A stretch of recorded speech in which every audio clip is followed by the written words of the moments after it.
Hello, and welcome to my channel, Reading Little Blue Books Out Loud. This is a Little Blue Book, and it happens to be Little Blue Book number 765, and it is titled Life of Francis of Assisi, written by Henry C. Vedder, and it's copyrighted in 1925. And we are on Chapter 2, and we'll start out on page 16, Chapter 2, Francis Weds Lady Poverty. When his cab or bus had brought the traveler across that sandy plain and up the steep hill on which the city of Assisi perches, and deposited him in its central plaza, if anything can be called central in a town so rambling and irregular, he finds himself plunged backward 8 centuries. He is in medieval Europe. Not even the smiling welcome of his English-speaking hostess of the inn can wreck the spell the place has already cast over him. And as she conducts him to his room through a maze of passages and up winding staircases of stone, he is more convinced than ever that he is living in the 12th century and not the 20th. Few Italian cities have been so slightly affected by the vicissitudes of age. The same walls surrounded the town that protected it from enemies in the days of Francis. Many of the buildings are unchanged from his day. It requires only a small effort of imagination to see Assisi as Francis saw it, and to understand its life. Hardly is the traveler settled in his room when a sudden jangle of bells from a nearby steeple startles him. No less by the unexpectedness than the noisiness of their clamor. Almost instantly there comes response from here, there, and yonder, till the whole city rings as with 100 general fire alarms. It is the hour of vespers, and at intervals of the quarter hour, day and night, one's ears are saluted with this clamor. Before long one learns that there is no such thing as sleep in Assisi for the unseasoned traveler, and he leaves after a brief stay with the firm conviction that Assisi is much too pious a town for the ordinary sinners.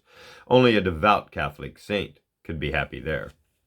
Assisi is what it is because Francis was what he was. Doubtless it was a religious place before Francis was born, but not as today, where all is redolent of the saint. Indeed, the name of the city should be Francisisi, for in the whole town there is nothing else but him. Everything speaks his name. Wherever the eye turns, it sees lofty towers, surmounting stately churches dedicated to him. Statues and pictures and memorials thrust themselves on one at every step. One lives and moves in an atmosphere that his life and work created and made imperishable. St. Francis is Assisi. If anybody else ever lived there, who was of the slightest importance to the town or the world, he has been so overshadowed by the personality of the saint that all men have forgotten his very name. In one of the quaint old houses of this quaint old town, a house little changed from its former state, Francis was born about 1182. The year is uncertain, the day unknown. His father was Pietro Bernardone, Bernardone, a prosperous cloth merchant, and his mother probably of French provincial extraction. So it came about that Francis was bilingual from childhood. To know 2 languages, it has been said, is to have 2 souls, and Francis had the soul of a Frenchman, no less than that of an Italian. The troubadours were at their most flourishing estate in his boyhood, and on their romantic tales his young fancy was nourished. He had a poet's vision and a poet's sensitiveness, and to the end there was something of the knightly, chivalristic romantic in his spirit. He often manifested a gaiety, a joyous humor, that his companions found it difficult to understand, and they relate his sayings and doings with a shamefaced, half-apologetic air.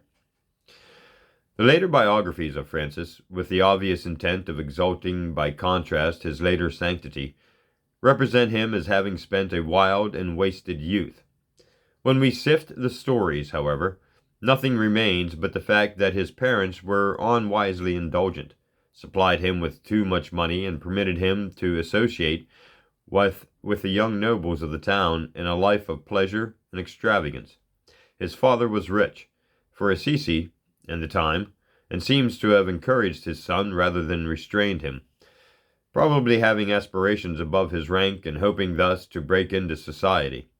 There was most likely nothing very bad in these revels, though the more sober citizens of Assisi may have been often scandalized by them.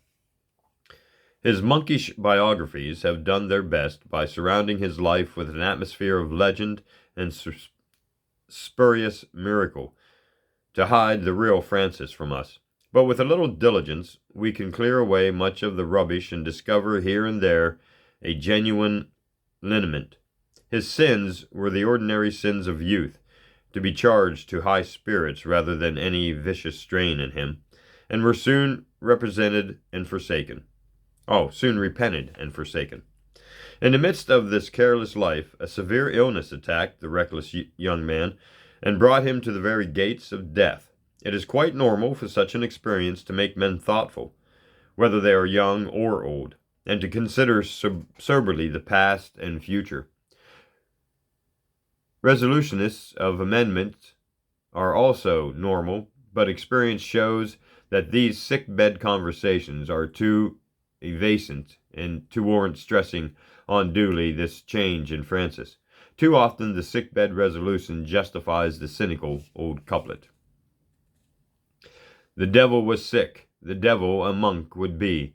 The devil got well, the devil a monk was he. The really significant thing in the case of Francis was the persistence of his resolution. Satiety and self-contempt had taken the place of love, of pleasure, and he sought a way of life more satisfying. He was a long time in finding himself. 2 years passed in an apparently aimless life in which he vexed the soul of his father by his unfitness, either for pleasure or business, before he found what he sought. One day, as he was praying in the little chapel of St. Damien, in the suburbs of the town, his gaze became intent upon the crucifix, with its rude image of the crucified Jesus, and a new understanding of the significance of that life and death crept into his heart. He felt a wonderful change taking place within him. He responded to the summons to take up his cross and to follow the Christ in a life of sacrifice. In that hour, he was reborn. Henceforth, he would say with Paul, I no longer live, but Christ lives in me. Henry James, in his Varieties of Religious Experience, did much to help us moderns comprehend such experiences as that of Francis, common to the mystics of all ages, even if we cannot share them. They are psychologically possible. They are psychologically real. Francis was as confident as Paul that he had seen Jesus, that Jesus had spoken to him, that Jesus had called him into service. From that conviction,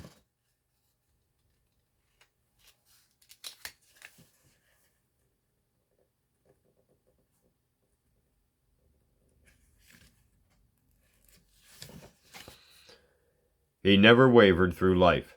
All was clear to him now, except the method. He was still uncertain as to the precise form of service he was to render.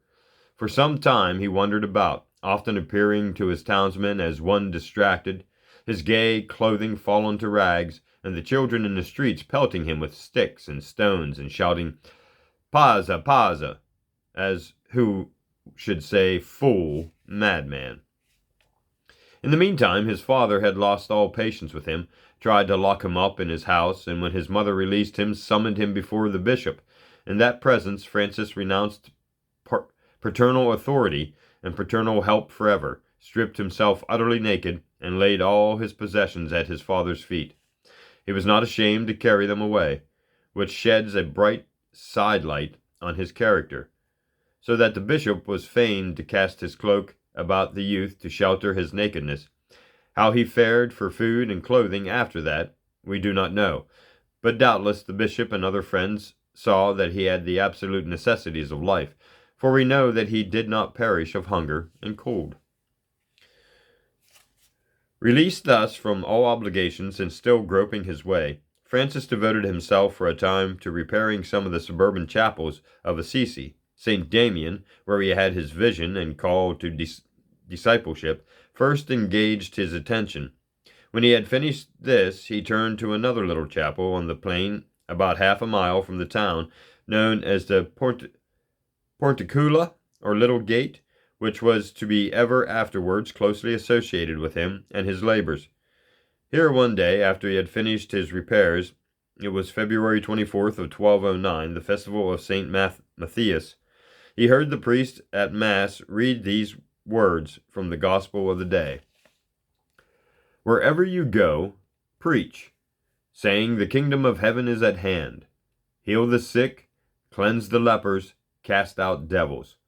Freely you have received, freely give. Provide neither silver nor gold nor brass in your purses, neither scrip nor 2 coats, nor shoes nor staff, for the laborer is worthy of his food. This was his final call. The words came to Francis as if his master himself had spoken them to him alone. It was the way he had been seeking, the rule of life that commended itself to him as evangelical perfection. He obeyed joyfully, resolving to observe every syllable of this precept of the perfect life. He was no legalist in spirit, in spite of his rigid adherence to this very letter of this injunction. He did not obey in the spirit of bondage, as an irksome duty to be fulfilled because authority had imposed it, but regarded it as a great privilege by which he could more fully enter into the spirit of his master and more successfully imitate his life. We are told that the very next morning Francis began to preach in Assisi. We might be easily misled by that statement. He never preached a sermon in his life. He probably never stood in the pulpit of a church, though the later legends represent him as so doing. He never spoke with any official authority. He just talked to folks, on the streets, in the public squares of the town, in the suburban roads, wherever he met them. Talked to them of his personal experience and the life of gospel poverty, as he always called it. He had enjoyed what theologians of all ages have called an immediate experience of the grace of God. That is, he believed Jesus had come to him with a revelation of love and duty and spoken directly to his soul, without mediation of priest or sacrament.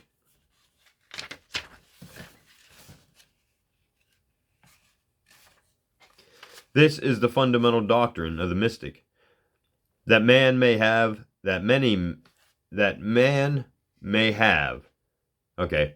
This is the fundamental doctrines of the mystic that man may have, that many men do have, immediate, face-to-face communion with God. Speak to him, thou, for he hears, and spirit with spirit may speak. Closer is he than breathing, and nearer than hands and feet. And though Francis continued to conform devoutly to the practices of the Church, to give untroubled assent to its teachings, to receive its sacraments, he never really recognized the need of any intermediary between himself and God. He always felt himself to be in direct fellowship with the Christ whom he followed. No saint was ever suffered to usurp the throne of his heart. Jesus, and not Mary, was the name upon his lips in prayer. Francis was thus the arch-heretic of his age, for there can be no greater heresy in the Roman Catholic Church than to deny the authority of the Church and the necessity of its sacraments. But it is one of the delightful traits of his character that he was sublimely unconscious of his heresy. He did not deny the sacraments. He did not neglect them. He doubtless supposed he derived great benefit from them, but he did not rely on them. Fortunately for him, and perhaps quite as fortunately for the Church, he was never tempted to question or renounce the Church's authority. But so far as possible, he pursued his own way resolutely, and his way was decidedly not the way of the Church, but that is mostly a later story. We shall get a long way toward the understanding of Francis if we once comprehend the utter simplicity of his character. He deceived himself as little as he deceived others. He was no theologian, and he was not given to inspection of curious analysis of his acts and motives. Because of these traits, he never attempted to put his beliefs into words, but contented himself with putting them into acts. Forms sat easily on him. He accepted them, as they were practiced by all people in his day, and thought no more about them than he did of the fashion of his clothing or the food of his region. His poetic romantic nature made him a being of imagination all compact, and his spiritual experience was as vivid and real to him as his sense perceptions, if not more real. This explains to us how he came, as he described it, to wed Lady Poverty. He accepted the teaching of the Church that Jesus had declared this to be the way of Christian perfection. The clergy preached this without the slightest intention of obeying.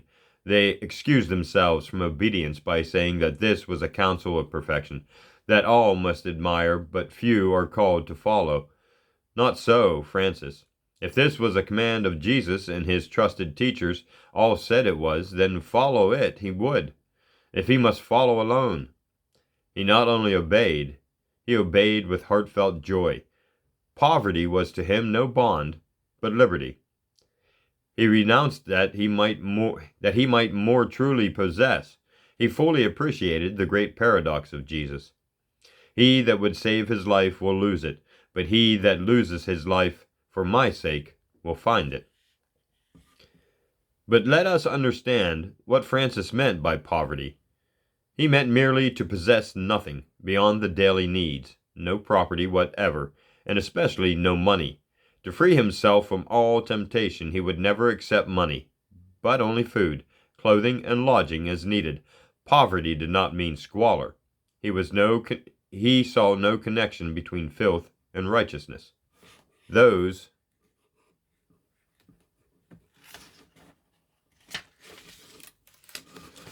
saints who wallowed in dirt would have seemed no saints to him, nor was poverty, in his conception of it, to be a cloak of idleness, a means by which those who were too lazy to work might live on the bounty of others.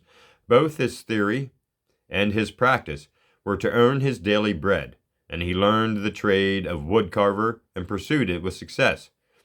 But he believed that every Christian had a right to trust his Father in heaven to feed him, and when unable to provide for himself, it was his privilege to ask of his Father's other children, and their privileges to feed him.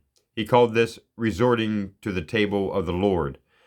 The sturdy beggars that in after years swarmed over Europe like a plague of locusts and made the gray friar's robe a hated thing, wore the name and garb of Francis, but had none of his spirit.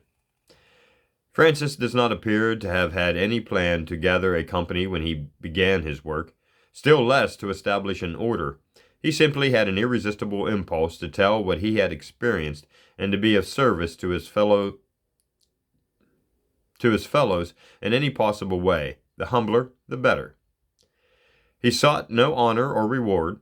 Soon, however, the fascination of his character and the devotion of his life drew a few kindred souls to him, and he admitted them to share his company and work, under the same rule of voluntary poverty. The vow was taken before no priest or altar, only in the sanctuary of each heart, and was irrevocable only as a discipline or companion had an inflexible determination, as Francis himself had, to serve God in the way to the end.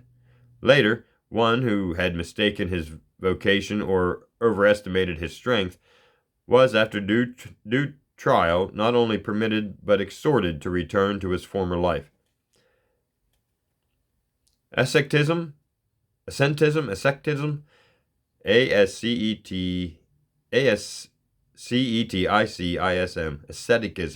had small place in the thought of Francis.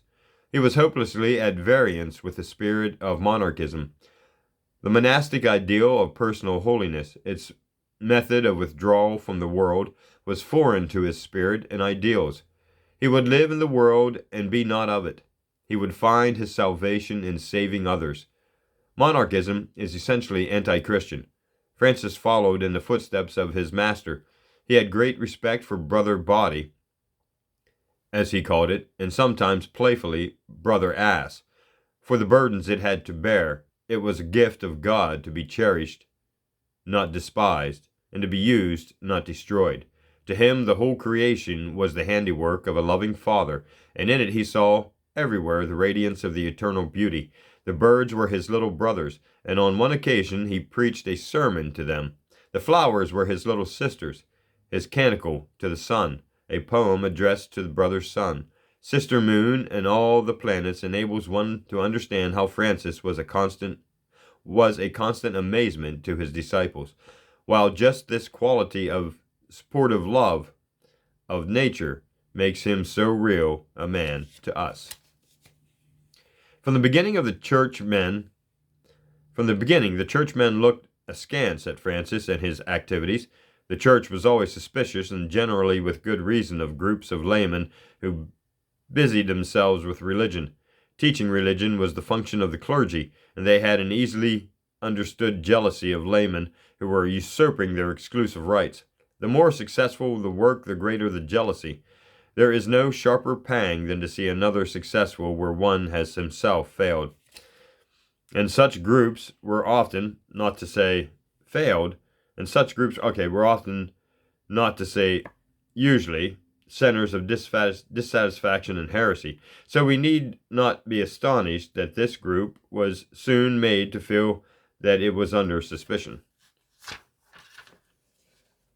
and in danger of active interference. At almost the beginning, his bishop remonstrated with Francis about his rule of absolute poverty. Your way of living, he said, without owning anything, seems to me very harsh and difficult. Francis made the unanswerable reply, if we possess property, we should need to have arms for its defense, for it is the source of quarrels and lawsuits, and the love of God and of one's neighbor usually finds many obstacles therein. This is why we do not desire temporal goods.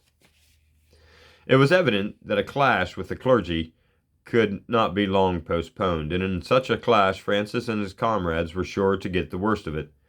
There was but one recourse: to make a pilgrimage to Rome and obtain the approval of the Pope. The three who first cleaved to him and became henceforth known in the literature of the order as the Three Companions had by now increased to 12, and they resolved to go together to Rome. Francis had not much of what is called worldly wisdom, but occasionally he could mingle much of the serpent's shrewdness with his dove-like innocence. He knew that to secure the papal approval, he must have a definite scheme to present, a rule, in short, and he proceeded to draw one up. The original document has been lost, and even a copy does not seem to have been preserved, but from the accounts given we can reconstruct this first rule with comparative certainty. It was wholly in the words of the Gospels, probably the three following passages. Jesus said unto him, If thou wilt be perfect, go and sell all that thou hast, and give to the poor, and thou shalt have treasures in heaven. And come and follow me. Matthew 19:21. Then called he his 12 disciples together, and gave them power and authority over all demons, and to cure diseases. And he sent them to proclaim the kingdom of God, and to heal the sick. And he said unto them, Take nothing for your journey, neither staves, nor scrip, nor bread, nor money, neither have 2 coats apiece. And whatsoever house you enter into, there remain, and hence depart. And whomsoever will not receive you, when you go out of that town, shake off the very dust of your feet for a testimony against them. Luke 9:1-6. Then Jesus said to his disciples, If any man will come unto me, let him deny himself, and take up his cross, and follow me. For whosoever will save his life will lose it, and whosoever will lose his life for my sake will find it. For what is a man profited if he gain the whole world and forfeit his own life? Or what will a man give in exchange for his life? Matthew 16:24-26. The reader will not have missed the exact parallel, point by point thus far, between the life and experiences of Francis and those of the founder, the poor men of Lyons.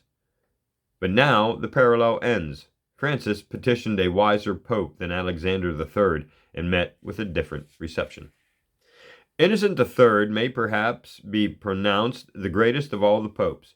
Certainly under him the papacy attained the highest point of greatness and power. As Cardinal Lotorelio di Conte, he had had a distinguished career and arrived at the highest dignity in the Church in his 37th year. He proved himself the ablest man of his age in Europe. To an intellect of nearly the first order, he joined penetration and astuteness quite of the highest, and an inflexible will. He was a remarkable personality, and his pontificate the most brilliant period in the history of Roman Christianity.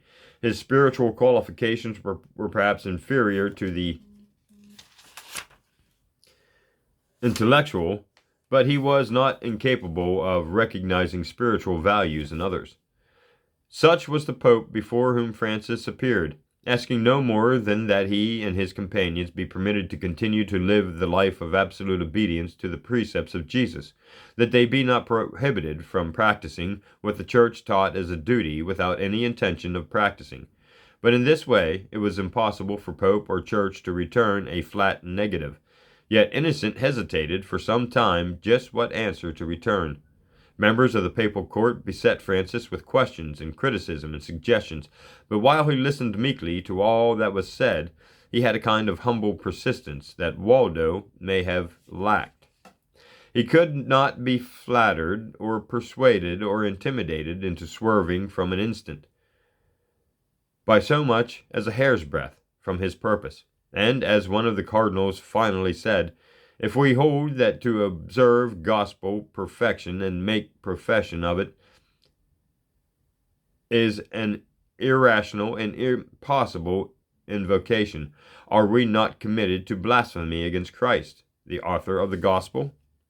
Yet the Pope had good cause for hesitation. There was a sentiment in papal circles against the foundation of new orders. There was the initial objection to associations of laymen. There was also the blunder of Alexander III, by no means to be repeated. However simple the whole matter appeared to Francis, we can understand the hesitation of Innocent. The matter was by no means simple for him. While he delayed, the legends of later times represent him as having a vision in the night of a great cathedral, tottering to its fall, and held by a single man, clad in the robes worn by Francis and his friends. The Pope understood this to mean that this poor and friendless man would henceforth be the mainstay and prop of the Church. The genius of Giotto has preserved this legend for us in one of his frescoes. We may safely conjecture, however, that native shrewdness and acquired skill in ecclesiastical affairs has more to do with Innocent's decision than any divine vision. It was a risky thing to grant the request of Francis. It was even more dangerous to refuse it. The Pope's final decision was worthy of its astuteness. He required Francis and his companions to receive the tonsure, thus bringing them formally into the ranks of the clergy and giving the Church authoritative direction of the movement. Then he dismissed them in these words: "Go, my brethren, and may God be with you. Preach penitence to everyone according to as the Lord may design to inspire you. Then, when the All-Powerful shall have made you multiply and go forward, you will refer to us. We will conclude what you ask, and we may then with greater security accord to you even more than you ask." The 12 returned to Assisi full of joy, believing they had won the victory and secured liberty to continue their work without interference. What had really happened, of course, was that the Pope had suspended judgment in their case, putting them on probation to show what future the question of further policy in their case. But in the meantime, the group of lay preachers had been transformed into a group of monks, pledged to complete obedience to the Church. Francis had yet to appreciate the price that he had been compelled to pay for the tolerance.